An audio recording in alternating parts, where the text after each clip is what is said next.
I'm standing at the far west end of the Galveston seawall, which is actually the boundary between what's commonly referred to as the west end of the island, which is in this direction, and the east end of the island in that direction. Before this part of the seawall was constructed at the turn of the last century, around 1900, the beach actually extended about 100 feet seaward of the seawall. Today, the beach has actually retreated an additional 400 feet.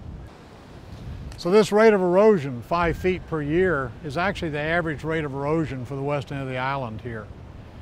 There's every bit reason to believe that that rate will accelerate in the future because the rate of sea level rise has accelerated and there's no real additional increase in sand supply to the island.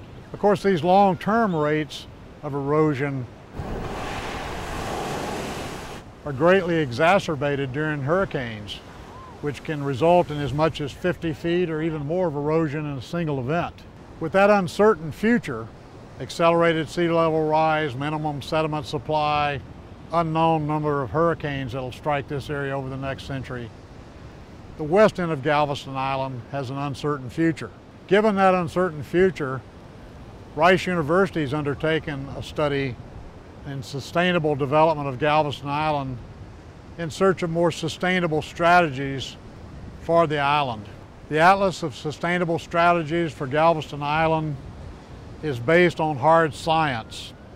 Science that deals with what is the best projections for sea level rise into the future and what are the most likely rates of coastal erosion in the coming next few decades.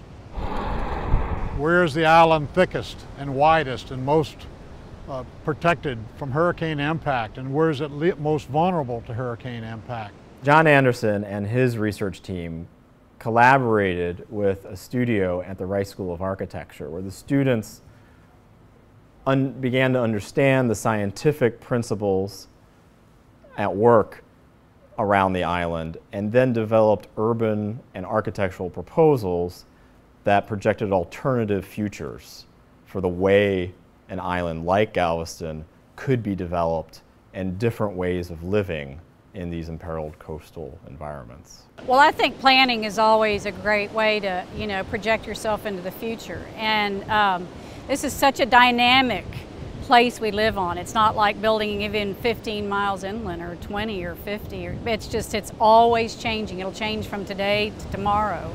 Galveston is a very interesting place because it recreated itself after the 1900 storm. It has this condition, on the one hand, being in a very sensitive natural environment, and on the other hand, being this artificially recreated island, right? With the seawall, they raised the level of the ground afterwards. So it's a very interesting place. In some ways, the seawalls actually offered a false sense of security. For example, during Hurricane Ike, it was not waves that caused so much damage in the city, but actually storm surge, and the waters actually came from the bayside, causing significant damage on the island. Parts of the Rice Sustainability Plan actually call for putting a terrace on the back side, or a levee, that would protect the city from inundation by storm surge that would come from the bayside.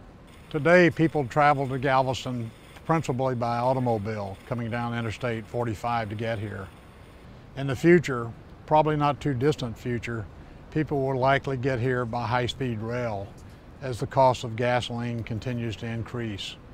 When that day comes, people will need facilities, recreational opportunities that are readily accessible to the heart of the city. And in our feeling, the Strand area here will always be the heart of the city.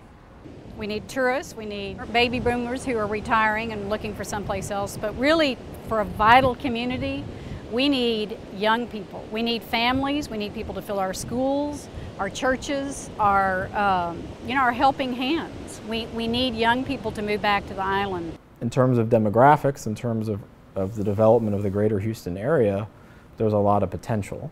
The problem is to create a place that is a beacon and leads, in a sense, the world about what the what a coastal community should be in the 21st century.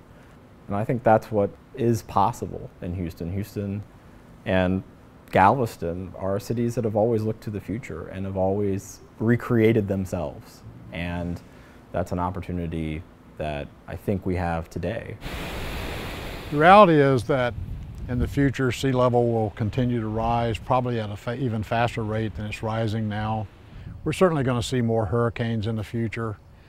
And this all spells out, you know, an uncertain future for Galveston Island.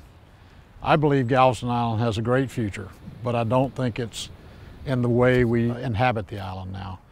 I think the future of Galveston Island is different, and I think it lies here on the east end, which is a much more formidable part of the island. It's higher, it's thicker, it's wider, and so for all those reasons, this is a much more protected part of the island, much more sustainable part of the island, and I think in the future this is where the development of the island needs to be.